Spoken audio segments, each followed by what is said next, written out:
ہمارے ذہنوں میں جو معیارات بیٹھے ہوئے ہیں وہ کیا ہے؟ کامیابی پیسے سے ہے، کامیابی جائیداد سے ہے، کامیابی کاروبار سے ہے، کامیابی شہرت سے ہے، کامیابی اقتدار سے ہے. یہ معیارات ہیں.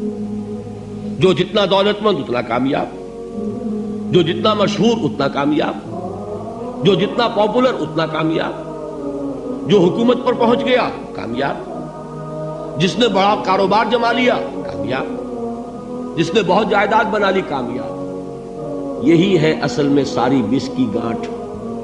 جو تصور کامیابی کا ہوگا اسی کے مطابق آپ کی بھاگ دوڑ ہوگی، اسی کے لیے جد و جہد ہوگی، اسی کے لیے توانائیاں صرف ہوں گی، اسی کے لیے دن رات کی مشقت ہوگی. یہ ہے اصل شے جس کی یہاں نفی ہو رہی ہے. کامیابی دولت سے نہیں، کامیابی شہرت سے نہیں، کامیابی اقتدار اور طاقت اور حکومت سے نہیں، بلکہ کامیابی ہے ایمان سے، عمل صالح سے، تواصی بالحق سے، تواصی بالصبر سے. آپ غور کیجئے اس نقطہ نظر کا، اس ایٹیچیوڈ کا، یہ جو مینٹل ایٹیچیوڈ ہے اس کا بدل جانا ہی انسانی شخصیت کے اندر انقلاب برپا کرے گا. اب آپ کا نتیجہ کیا نکلا؟ اگر تو دولت سے کامیابی ہوتی تو قارون بہت کامیاب تھا، اگر حکومت سے کامیابی ہوتی تو فرعون اور نمرود بہت کامیاب تھے. کامیابی ان سے نہیں ہے. کامیابی انسان دولت میں قارون کی دولت تک پہنچ جائے اور دنیا میں دبدبہ اور اقتدار اور سلطنت اور حکومت کے اعتبار سے وہ نمرود اور فرعون کا مقام حاصل کر لے، وہ ناکام ہے، خائب ہے، خاسر ہے، برباد ہے. اور ابو ذر غفاری کامیاب ہے، چاہے ان کے پاس کچھ نہیں تھا، جھونپڑی تک نہیں تھی، کوئی گھر نہیں تھا. حضور نے فرمایا ہے اللہ کے کچھ بندے ایسے ہوتے ہیں جو کسی محفل میں جانا چاہیں تو انہیں اجازت نہ ملے، جو کہیں اگر رشتہ کرنا چاہے کوئی ان سے رشتہ کرنے کو تیار نہ، کہیں کوئی سفارش کرنا چاہے تو ان کی کوئی بات ہی نہ سنے. لیکن اللہ کے ہاں ان کا وہ مقام ہے کہ اگر بھولے سے بھی کسی بات پر قسم کھا بیٹھتے ہیں تو اللہ ان کے قسم کی لاج رکھتا ہے. یہ ہے فرق. یہ جان لیجیے اچھی طرح. اس بات کا مان لینا آسان، اس پر سبحان اللہ کہنا آسان، لیکن اس کے مطابق آپ کے اپنے ذہن کا بدل جانا بہت مشکل. اس لیے کہ ہم متاثر ہوتے ہیں اپنے ماحول سے. وہ بڑا محل ہے، دیکھ کر ایک دفعہ جھجری آتی ہے، وہ بڑی سی 20 فٹ لمبی کار سناٹے کے ساتھ آپ کے پاس سے گزر گئی. ایک دفعہ اعصاب کے اندر ارتعاش ہوتا ہے، محسوس ہوتا ہے بڑے یہ نصیبے والے لوگ ہیں، بڑے خوش نصیب، بڑے کامیاب. حالانکہ کچھ معلوم نہیں کہ یہی سب سے بڑی بد نصیبی ہو سکتا ہے کہ یہی سب سے بڑی ناکامی ہو. اگر ذہنوں میں یہ بات بیٹھ جائے کامیابی کس شے سے. یہی وجہ دیکھیے قرآن مجید میں بارہا آپ دیکھیں اولئک هم المفلحون، یہ ہے لوگ کامیاب ہونے والے. آج یہ آپ نے نماز میں وہ آیات سنی، یا ایھا الذین آمنوا ارکعوا واسجدوا واعبدوا ربکم وافعلوا الخیر لعلکم تفلحون. اے ایمان والو، رکوع کرو، سجدہ کرو، اپنے رب کی پرستش اور بندگی کرو اور اچھے کام کرو تاکہ تم کامیاب ہو جاؤ.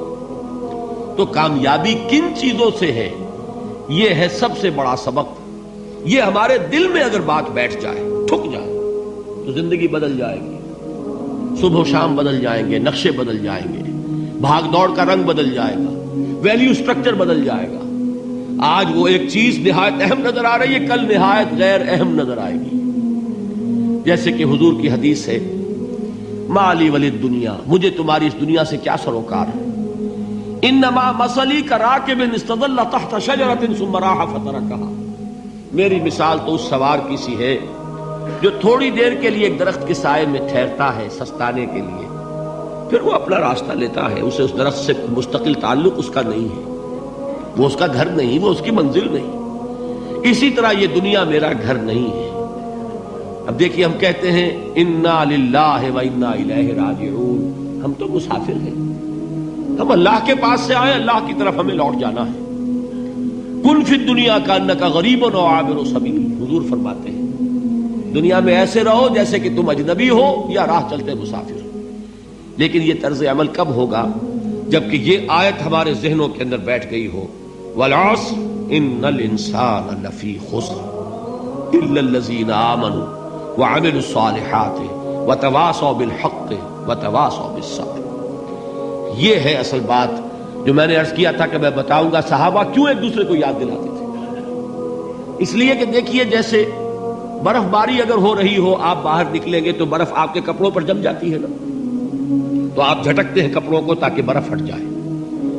ہمارے ایمان پر اس دنیا میں رہتے ہوئے جب ہم متاثر ہوتے ہیں ماحول سے تو گردہ آ جاتا ہے، برف پڑ جاتی ہے، اس کو جھٹکتے رہنے کی ضرورت ہے، اور وہ جھٹکنے کی بہترین اور مؤثر ترین شکل یہی ہے کہ یاد رکھو کامیابی ان چیزوں سے نہیں ہے۔ چمک دمک جو ہے دنیا کی، یہ ساری چمک دمک جو تمہیں رجھا رہی ہے، جو تمہیں اپنے اندر گم کیے ہوئے، یہ لفظ گم پر اقبال کا وہ شعر یاد آ گیا کہ کافر کی یہ پہچان کے آفاق میں گم ہے، اور مومن کی یہ پہچان کے گم اس میں ہے آفاق۔ تم گم نہ ہو کر رہ جاؤ، اس میں مبہوت نہ ہو کر رہ جاؤ، مرعوب نہ ہو کر رہ جاؤ، دنیا ہی کی محبت تمہارے اوپر ڈیرے نہ ڈال دے، تمہارے دلوں کے اوپر مسلط نہ ہو جائے۔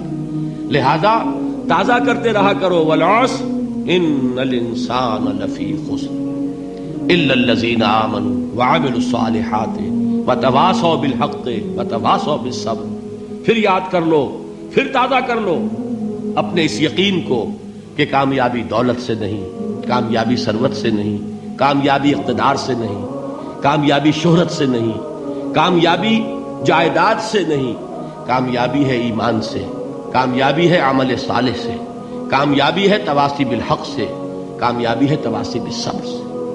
یہ چار چیزیں ہیں کہ جو کامیابی کے لوازم